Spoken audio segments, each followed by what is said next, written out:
to share how I feel, to send gratitude and love to your spirit, for you have touched our hearts and illuminated our lives in many ways. You have no idea how many people love you. You remain a vibrant thread woven with kindness, love, and a profound lack of ego.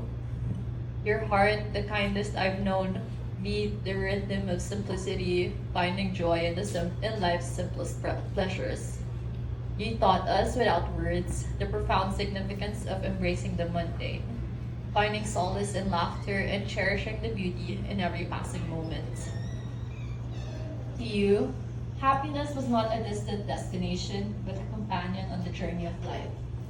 Your absence leaves a void that cannot be filled, yet your spirit remains a guiding light, urging us to embrace each day with gratitude and humility. As we bid you farewell, we will not mourn your passing, but we will celebrate the gift of your presence in our lives.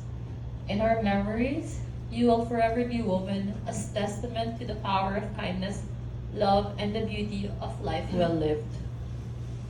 Thank you, Jo, for all of our priceless childhood memories together in Doña Juana and Diliman, for all the fun trips in Batangas, Bicol, Cebu, Baguio, and Boracay, for all the updates in politics, for all the interesting video clips you shared, and for being your authentic self.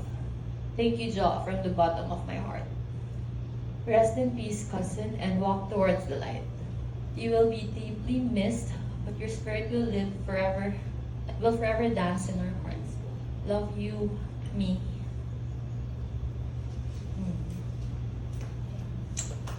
Thank you.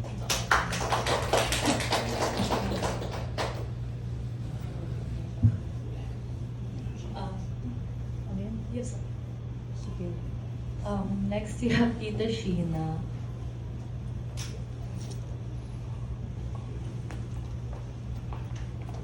Hello, ako yung si Sheena, first cousin din ni Kuya Jojo. Kasi makalima din ako eh, so.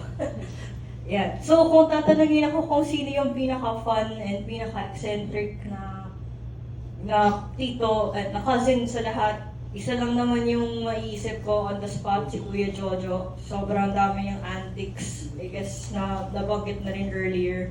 Tapos, ano yan, sobrang animated. Yung mga gestures na naalala ko lagi, mahilig siya mag-free throw. Wala namang bola, wala namang court, yan. So pag mag-charades kami, tapos si Kuya Jojo yun, free throw, iisip na namin siya yun. Tapos kalaro din namin siya before, as in nung bata pa kami.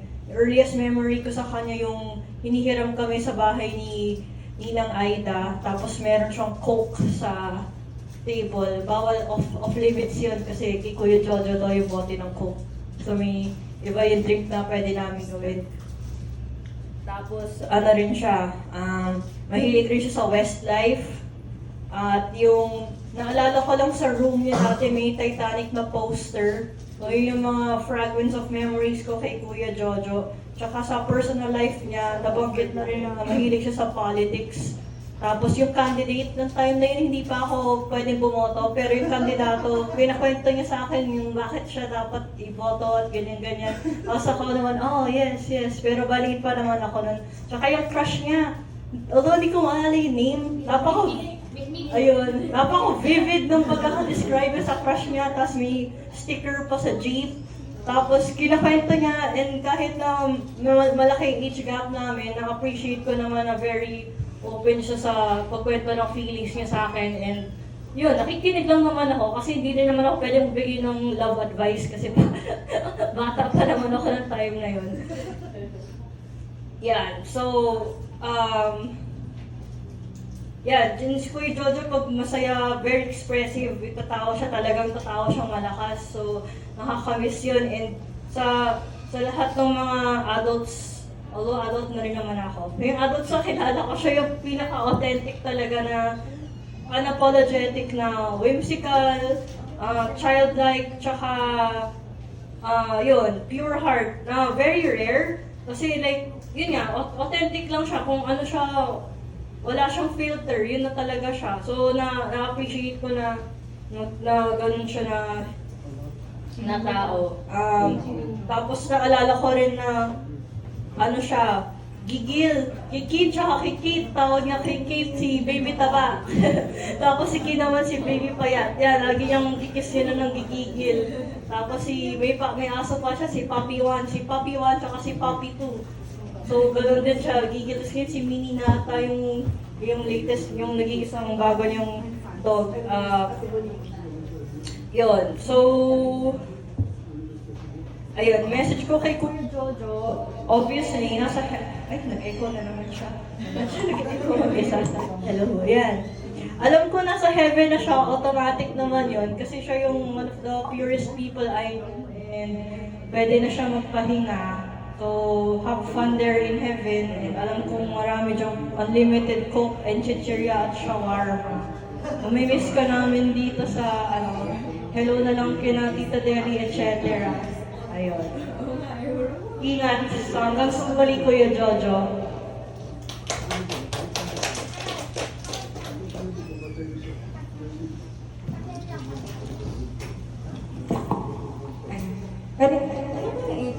Hindi ko nga gusto nag-echo. Hello, hello. Hello. Ayan. Okay. So, hi. Ako si Kate. So, first cousin ko na si Kuya Jojo. Na-mention na rin nila yung mga ibang stuff about him. So, kasi ako may twin ako, si Kate. Pero di kami magkamaka. Anyway, ako si Bibi Laba. So, parang, nung bata ako, medyo chubby-chubby ako. So, yun ang tawag nila sa akin. So, ayun, I think kasi medyo malayo yung age gap namin ni Kuya Jojo. So, hindi kami masyado nag-uusap about personal lives. Pero sa family namin kasi, mas maraming girls than boys. So, mas stand out si Kuya Jojo. And then, yung earliest memory ko is, yung nga na-mention na, kasi sila Tito Aida and Tito Bob, wala pang Ella, last Liam. So, kami yung parang little kids nung time na yun. So, pag summer, EFF? Hello. Yan. Pag summer, hinihiram ako nila Tita Aida kasi Tito Bob, nasa barko pa. So, kami ni Kino tumatambay doon. So, yun yung mga first memories ko sa kanya. So, minsan siya yung nasa bahay lang siya or gagawin siya parang driver namin, pupunta kami SM Fairview or minsan magbibingo, ganyan. Ayun. So, ang first memories ko talaga sa kanya is malakas talaga siya kumain. Like Coke, ay pancit canton, ganyan. So, pati yung room niya, alam ko color blue, sa North Fairview pa yun. And then, yung room, yung time na yun, sikat yung Titanic. So, may malaki siyang poster, tapos may ship na action, parang figurine. Tapos color blue yung room niya. And then, amazed kami kasi even before na may time na may Waze or Google Maps, parang alam niya na paano mag-navigate sa mga places. Sabihin mo na kung saan pupunta, alam niya na paano papunta doon. Hindi mo na kailangan ituro sa kanya. Tapos, ayun. Nung high school ako, tabi siya tumatawag sa landline sa house. So, parang kamusta siya, so kwento niya yung mga crush nga niya, ganyan, kahit di ko naman kilala, oo ako ng oo. Tapos parang, ayun, pag reunions naman, basketball, UAAP, kasi last na ako nag-aaral. So parang kwento yung mga players or PBA, di ko naman kilala yung mga players, oo lang ako, ganyan. Saka, pag elections, updated din siya kahit yung mga senator, kwento niya. So parang feeling ko nga, di ko na kailangan magbasa ng Rappler or Facebook kasi parang sabihin niya na yung mga current events. So kasi sobrang updated siya. Ayun. Tapos sa mga reunions, ayun, parang yung standard namin pag may food is dapat matuwa siya. Parang dapat enough yung serving sa kakainin niya. Or yung assortment, parang dapat, okay, may kay Jojo, sige yan, sakto na yan, ganyan. Tapos, ayun, pag sa reunion, siya yung mauuna sa food, tsaka kung may kantahan sa karaoke, siya din nga yung, yun nga na-mention, parang kakanta siya, ganon. So, minsan, kinukue na sunod-sunod nga yung songs, the Westlife. So, I think one time nga, nasa kanya na yung mic, tapos wala na nakakanta kasi siya na yung kumanta. Ayun. Pero, yun, pag may reunion din, mahilig siyang may phone siya na Nokia. So parang even before Snapchat, Instagram, Facebook, meron na siyang phone. So parang minsan nakatayo ka lang sa tatapatan niya yung phone sa mukha mo. Parang wait lang, di ka mo muna sabi, magpipicture tayo. Parang ganun ka lang. Ganun yung, parang tapos parang wala, di ka mapakita yung picture. So hindi ko na alam anong itsura ka doon. Parang sinisave lang na sa personal reference niya. So yun yung mga fondest memories ko kay Kuya Jojo. And then, yun nga, mahilig ko sa mga dogs. Tapos, yung family kasi namin, hindi kami touchy, hug, best, hindi masyado. Pero siya lang talaga yung mga super expressive sa mga relatives. Kahit sa yung lola namin, pati yung mga dogs niya, kinikis niya, ganon. So, I think yun yung mga one things na may miss namin kay Kuya Jojo. Parang, hindi na the same. Since wala na siya. Iba na yung vibes siguro pag mga reunion, ganyan. Kasi medyo, wala na yung life of the party namin. Pero, syempre, excuse me. Maintain pa rin namin yung relationship namin sa isa't isa. And then, of course, we'll never forget yung Kuya Jojo. So, ayun. Well, of course, it's hard for us to accept this. Pero, we are happy and at peace na, no more pain, kahit gusto sasabihin yon. And, ayun, kasama mo na yung mga lola namin, tita, and ayun, at least, yun nga, na-mention nila, may unlimited supply of food na doon sa heaven. So, pwede ka na mag-buffet every day. And then, karaoke, sa'yo na lahat ng songs, kahit lahat, banat-ban lahat, katay mo na, wala ka nang kaaway sa pila. So, yun lang. So, thank you.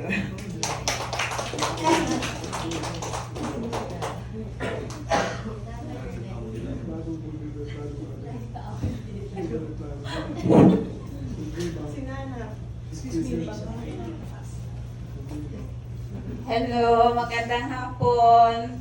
Ako kasama ko si Jojo ng 5 taon. 5 taon, ano? 5. Oh, tapos siya yung naghatid sundo dito sa mga pamangkin niya. Halos linggo-linggo kami nag-aaway. So, kasi lagi kami nahuhuli ng MMDA. Kasi sabihin dito kami sa kanan, liliko siya sa kaliwa, alanganin lagi, huli na naman kami. Tapos kung minsan sabi ko, U-turn na dyan, bababa ako. Sabi niya, hindi pwede dito. Ang layo-layo na, galing kaming simple, lalakarin ko papuntang IBSM kasi doon niya ako pinababa, hindi siya sa akin naniniwala ka doon ako babawa. At tanghaling tapat, ikaw na nga magbaba ka ako, Jojo, isumbong kita kay Louie. Palalakarin mo ako simple, papuntang LSM. Tapos kung sabi niya, sige, pagsakay na ulit, ikot kami ulit sa debate, balik kami doon sa may Ortegas, papuntang LSM. Tapos, nung papunta kami sa school, maagang 5:30, hindi pa si Liam nakaakyat sa sasakyan. Umalis na siya, naiwan kami ni Liam. Si Liam, takbo ako, natakbo Tumataas pa naman yung BP ko. Sabi ni Liam sa akin, Nana, stop. Ako habulin ni Liam yung sasakyan. Sabi ko sa guard, ipara mo wala na, hindi naman kami narinig ng guard. Tapos nakita pala kami doon sa main gate niya, tumatakbo si Liam. Tapos pinara doon ng guard yung sasakyan. Akala niya, U-turn, babalikan kami. Anak ko, tumawid, dumirit sa ulit. Singko patay, absent na to Liam. Nandun na si Tito Jo, ang bag nandun na, pero kami naiwan. Tapos nakita kami ng guard. Ang bait ng guard namin. Nagmotor siya, hinabol yung sasakyan. Tapos, ang bilis na ang traffic ng Ortegas. Pero nakita siguro sa side mirror. Ba't siya hinabol ng guard? Tapos huminto siya sa gitna na naman ng Ortegas is nagbus na naman siya ng traffic kasi yung motor ng guard namin, pinaparo siya pabalik. Tapos naghinto sila. Tapos sabi ng guard, naiwan yung pasahero mo. Kasi kami sa likod, wala. Mga bata, wala. Bumalik na naman. Pinalikan kami. Sabi ko, Jojo, ulit ang mga pamangkin mo. Tahimik siya. Tapos duro-diretso naman. Kung minsan, sabi ko, Jojo, bilisan mo naman. Nauna pa yung bicycle sa amin.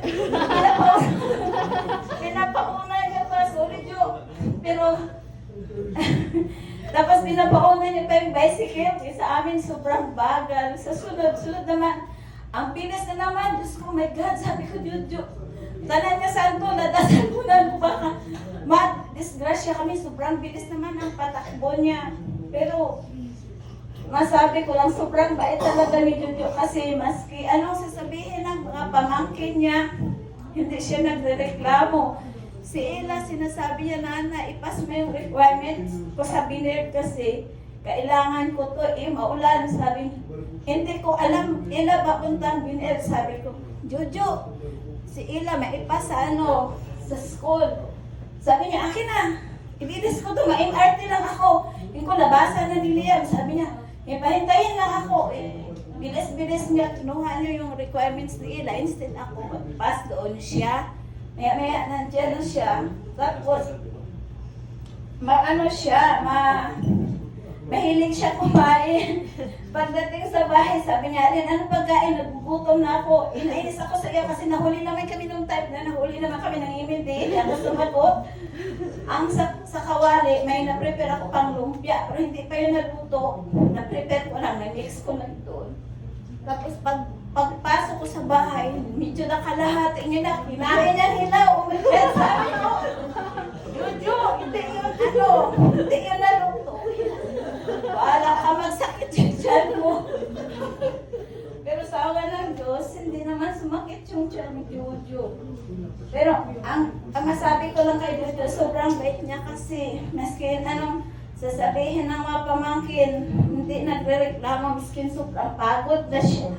Tapos, kung anong pagkain sa ref, never si Jojo kumukuha, hindi nagpapaalam talaga. Maski sabihin ko, Jo, ang pagkain sa ref, para sa lahat, hindi lang para sa pamangkin mo.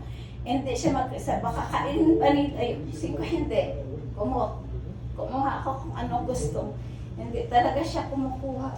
Tapos, ang gusto niya pa, sabi ni Tita Edith, mahilig sa sports. Totoo, mahilig siya sa sports. Kaso, ngayon si Lance at si Liam sa sports, sobrang active. Si Liam, si Lance, kasali sa junior,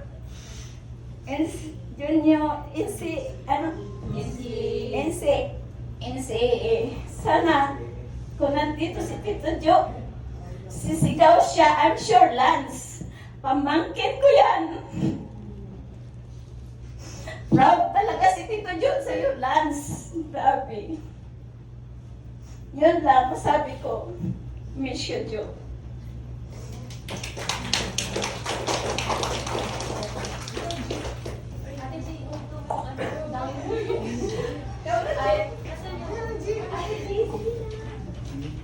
Ito si Jay, makasama namin ito sa kundo. Si Ate G, yung downy. Correct nyo na lang yung kwento ko. Hindi ko pa ito live, pero sige na Ate G. Okay. Si Ate G, isa siya sa mga friends din namin sa condo. So may common area kami to wash clothes. So nagkakasabay sila ni Ate G maglaba. Si Tita Jo, di ba, pawisin siya, di ba? So lalaba siya. Kaso ang laba niya, sa tubig, sa sabon, banlaw. Kasi sabi daw sa downy, isang banlaw lang daw. Kaya di ka na binabanlawan ng maayos. Tapos Ate G, ano ba yung sabi mo isa pa kanina? Sabi niya, sabi ko, Kuya Joe, di ba sa sabon mo lang yan? Hindi ko na inalawan, sabi niya. Kasi Jake, isang banlaw lang, tingnan mo, isang banlaw lang. Sa down. Kaya, pag sumakay siya ng sasakyan, mamatay-matay ka na siya. Kasi sobrang strong yung amoy ng mga nilabahan niya. Mahihilo ka naman sa banlaw. Yeah. So, I guess, ayun. Ate Rich. Ate Maribik. Okay. Okay, so introduce na muna sila. So, si Ate Marvic, Kuya Ed, Ate Rich, yung iba later ko na-introduce, they're part of Tito Jo's pool of caregivers. So marami siyang caregivers. Mga nasa ilan kayo? 8? 8, around 8 to 10 silang nag-aalaga kay Tito Jo. Pa-switch-switch sila. And Ate Mary Vic, kwento mo experience mo kay Tito Jo. Si Ate Mary Vic tsaka si Kuya Ed, sila yung pinaka-first na nag-alaga. Kuya Ed.